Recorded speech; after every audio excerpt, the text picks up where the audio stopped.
Well, thank you very much for coming out tonight. What we're taking around the country is He Wakaputanga.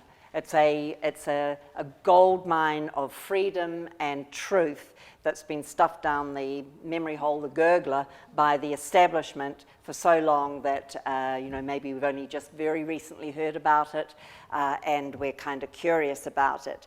I am a big picture person, and that's what I'm going to be bringing tonight. These are books, we have these books, but We Are Revolting was 2 years research on the geopolitical landscape. That was published in 2019, beginning of 2019, just looking at mainly the West. If the globalists can pull the West down, the world's gone. The West sits on a philosophical seat of Protestant Christianity, which is a little bit different than Europe, that sits on Roman Catholicism, or the Middle East that, amongst others, sits on Islam. Protestant Christianity is the only model that says I, as an individual, am very, very important. Catholicism, Islam, and some of the other bigger religions, we are one part of the whole. The whole is more important. And that is the problem for the globalists, that we actually have sovereignty as individuals, and they want that gone. And that's part of our problem and part of all these mandates that we're enduring at the moment, including masks. It's to dehumanize us and make us part of the whole. Under the shadow is Agenda 21 in New Zealand, coming out from the United Nations, Agenda 2030. And that is full of documentation, New Zealand and UN documentation, showing where we're at so far, and where we've yet to go before they have us here in New Zealand completely controlled and owned. The fastest growing community in New Zealand today is the home educating community. It's growing by 1,000, 2,000 a week. And I'm a home educator. My husband and I, we've got 6 children and older adults now, and we home educated those. So that is 101 reasons why you should home educate in the 21st century, including the pandemic that we're in now, being one of them. If everyone was, children were at home, we wouldn't have a spread. Not that there's any spread, but so the narrative tells us. So I'm a big picture person. The big picture is the war. The little picture is the battles. And although COVID feels like a war, it's actually only a battle. And if we focus on that and think once we get through this, we'll be fine, we're not understanding the times we live in. They will keep us in this holding pattern until they get us into the next crisis. Every crisis hangs on global warming or climate change, which is another fabrication to herd us. So tonight I'm going to take you back, way back in history, to about 1500, 1200 BC. And, but it's important we start there. This tyranny we're under today actually starts even further back in history. But I think if we go to this point, you'll get the idea. So hang in with me. You'll be thinking I'm here to talk about He Wakaputanga, what's she talking about ancient history.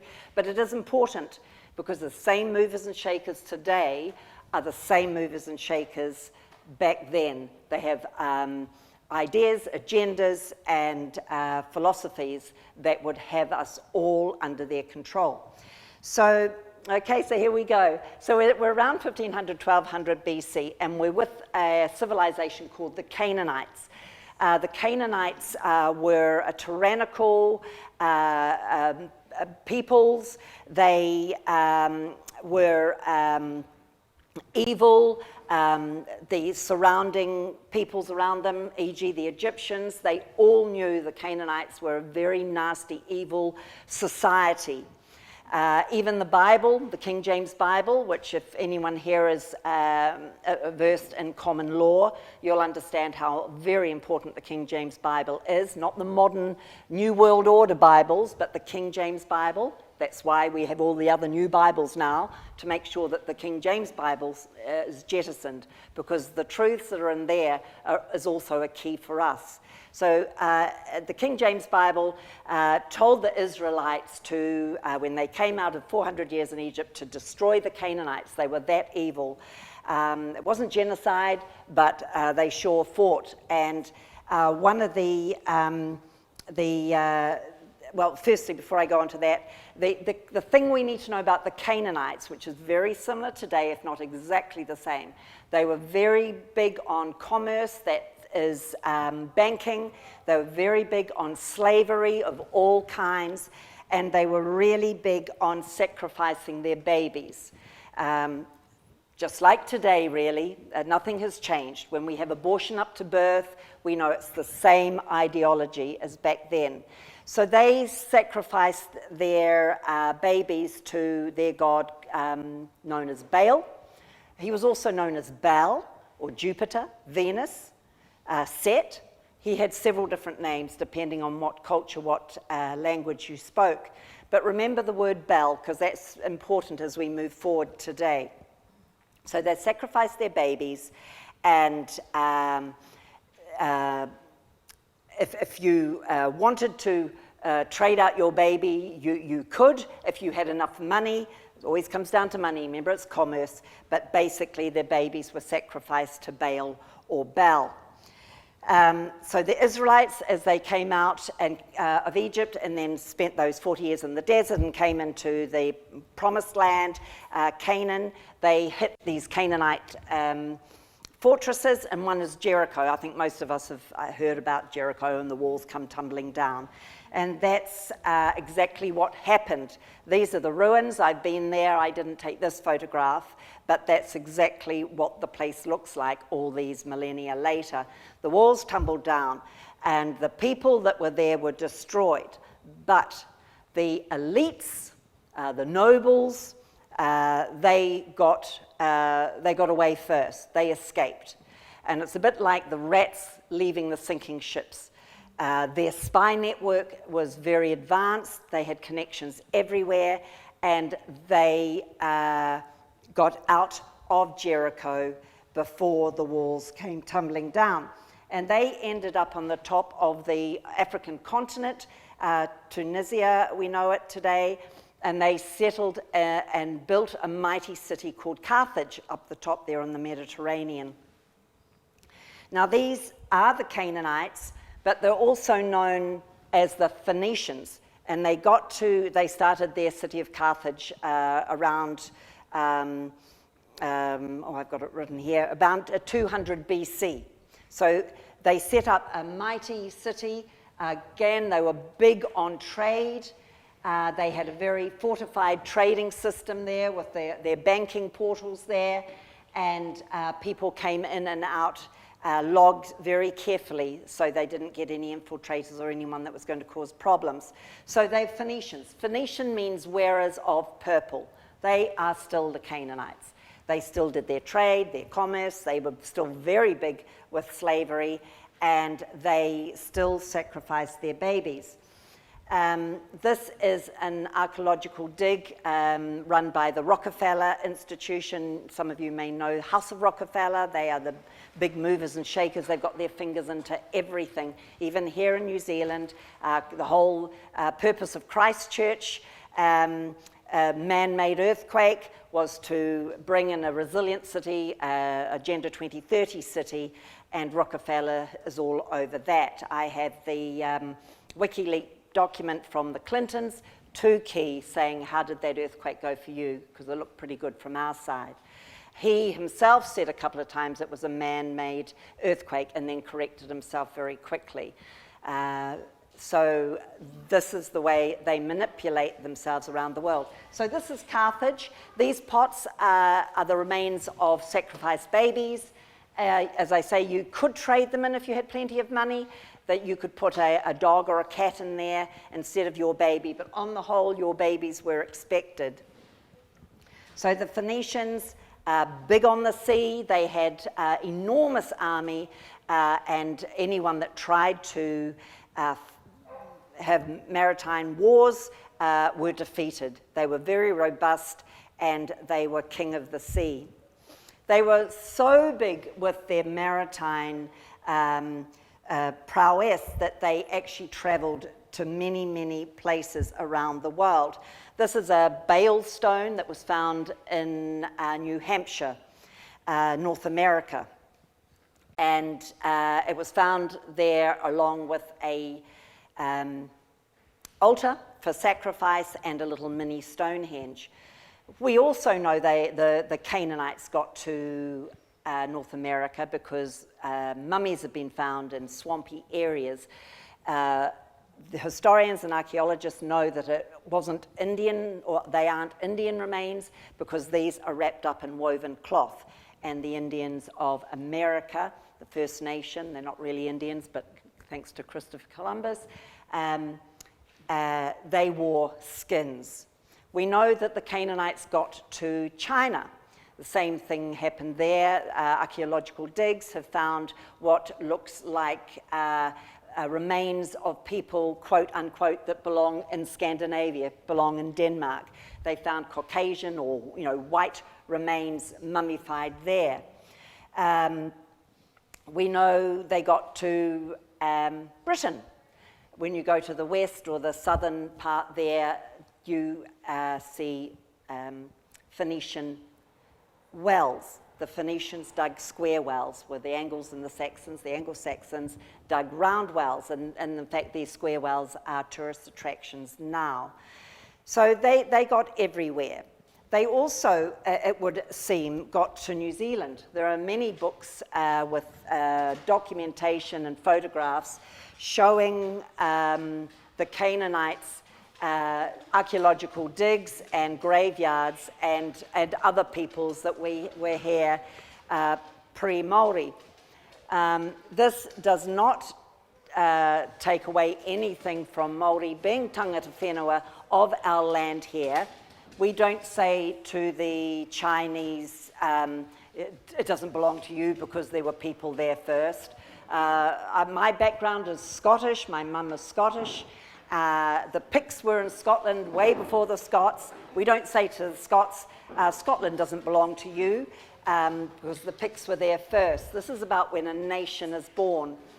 But I mention it because we've been told a lot of lies here in New Zealand, and most of those lies are to create polarization of Māori and non-Māori, to divide us, because that's one of their big tools. Divide and conquer. If they can polarize the people group and start to be suspicious of each other and start to hate each other, then the elites can carry on whistling their tune and herding us all to the gulags. So that's why I want to know what is our history. We've got Māori that are hurting, and we've got non-Māori that feel guilty. Just generally speaking, I'm talking about. There's a lot of porkies being told to make sure that we don't have that cohesion. Now, I know we did have cohesion because when the early settlers came, they married Māori, and that tells me that our cultures were very, very, very similar. And I think they are, once you peel off what the elite's culture looks like, which we'll talk about later on. You will notice that Māori culture, Scottish culture, Irish culture, even English culture, very, very similar. If people's cultures are too different, there doesn't seem to be a meeting place, but we had that meeting place with the settlers. I'm not talking necessarily about the traders and the whalers that came later. But anyway, here we are back in Carthage. Now, Carthage had a mortal enemy, and that was pagan Rome. And one of the Phoenicians, the Canaanites, decided to take the famous army on elephants across the Alps, led by Hannibal, to ransack Rome. And so they went over there and they warred with Rome, but didn't finish them off particularly well, because it was only a matter of years before Rome returned the favor and came to Carthage and razed it to the ground. So Carthage is now just ruins from that point on. But as we know, the elite those noble bloodlines, as they call it, with their spy network, were able to exit Carthage before the warring started, and just left we the people, the plebs there, to take the fall. The person that led the army from Rome was called Maximus Fabius, and he had this strategy of just waiting patiently, and when the time was right, to strike and go in hard. He is so admired by the elites of today that, and actually the elites over the last 200 or 300 years, that they named a society after Fabius, and that society is the Fabian Society. It started in 1883, but officially in 1884, so they could coincide with the novel 1984, so they could have their centennial celebrations. But here's Tony Blair, Fabian, a warmonger, crimes against humanity. Ardern mentored, he was Ardern's mentor. She was over there helping with the cover-up of the Masonic police pedophilia racket high up there in the police force. So she did a good wee job there, making sure that that was all just put to bed nicely for the elite. So Tony is standing by this window, pleased to have it back, because it disappeared some years ago. It was found in America and came back to Britain. But here is the stained glass window. You can see someone with a mallet there. We've got the earth, the globe. He's hammering it. The motto is to create it or craft it closer to heart's desire. That's the elite's heart's desire, and that's what they're about.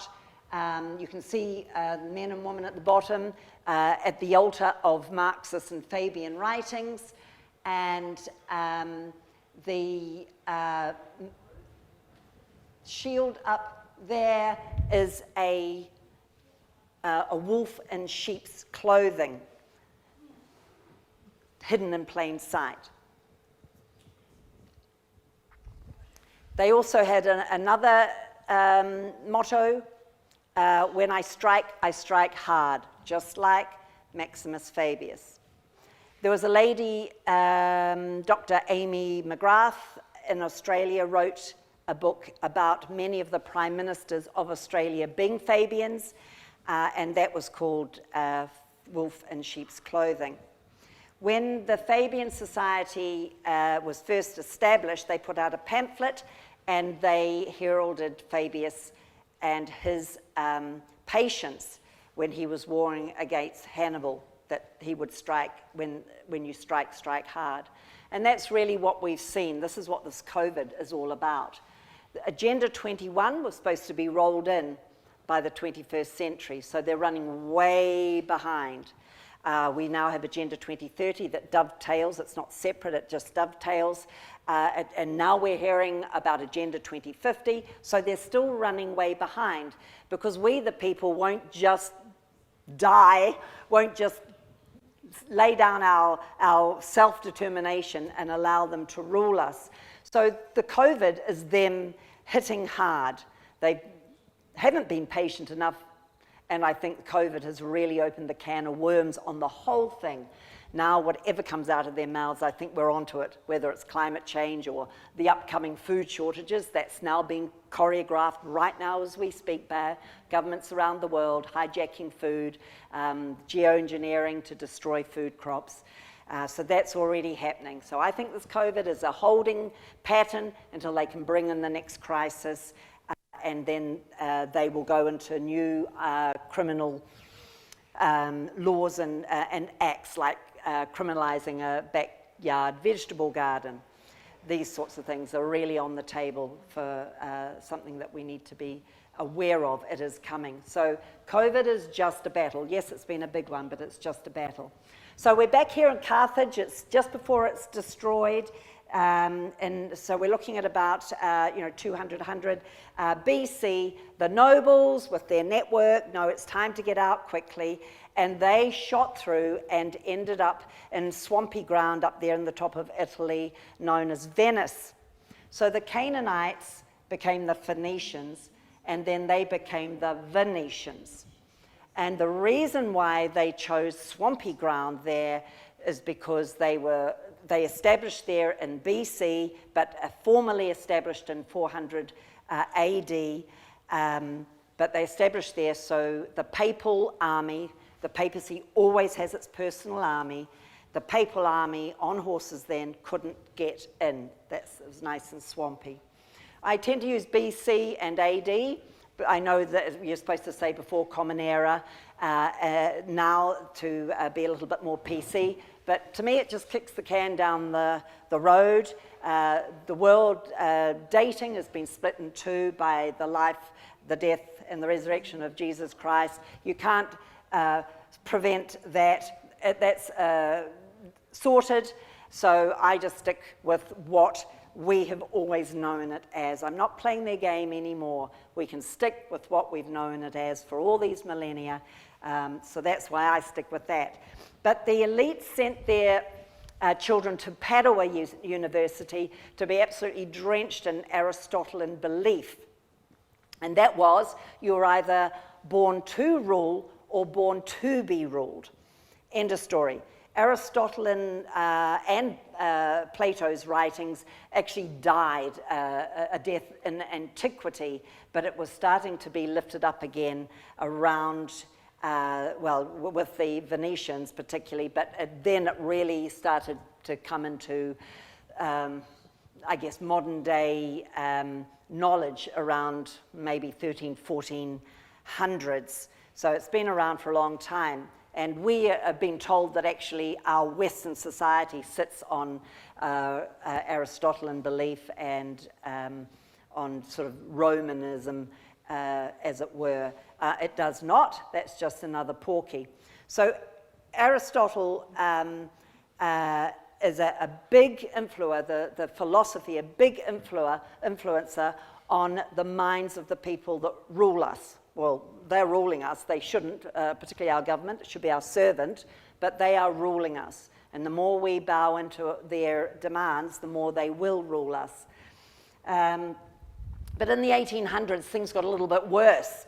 T.H. Huxley, he was Darwin's bulldog, and they brought in evolution.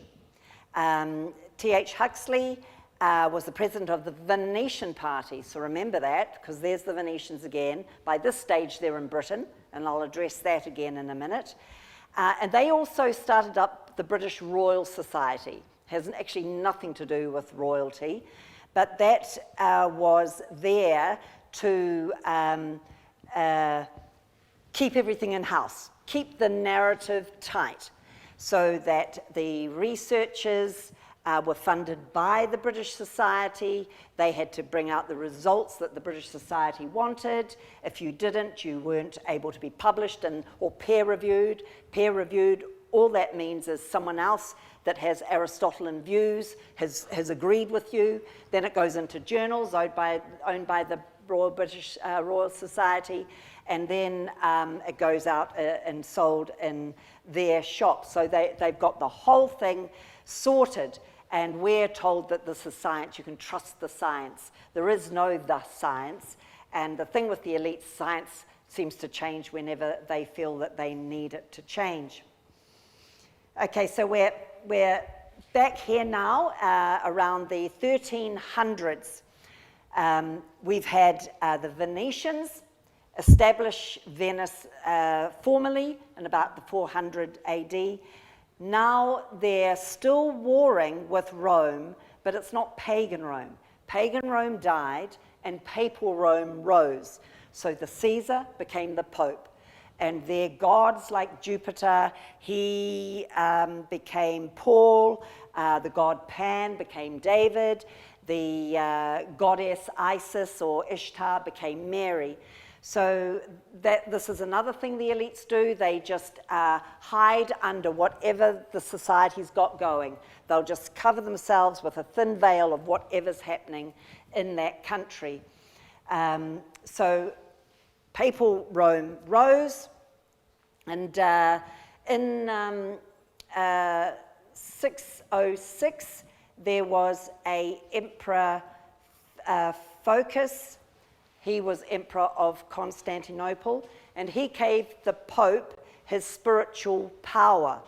And that's what the Triple Crown is. He has power over hell, power over the earth, and power over heaven, or power over the spirit, power over our soul, and power over our bodies. 150 years later, King Pepin of France, that was Charlemagne's father. Charlemagne was a vicious tyrant as well. He named Europe, after a Roman goddess. And he gave the papacy temporal power. So that means the papacy, because they have said so in a papal bull, owns the whole earth. So you might think you own your property, but you don't. You only own the little bit of paper that says you own your property. The Vatican owns everything. That's why you need to ask the council permission to do anything, because you don't own your land. That's why you pay rates. It's rent for living on Vatican land. The papacy also has the double key. One's gold, one's silver, also representing rulership over temporal, over this whole earth, and rulership over spiritually over this earth. The pine cone is an ancient mystery religion symbol that the crowns are laid upon. This all comes way back from Baal, Marduk, whoever you want to call it, that we started with the Canaanites. This is the same ancient mystery religion gods that are coming up through the centuries. So the Venetians were still warring with them. So you think about the 100-Year War, the War of the Roses, the 30-Year War, all between the Venetians and Papal Rome.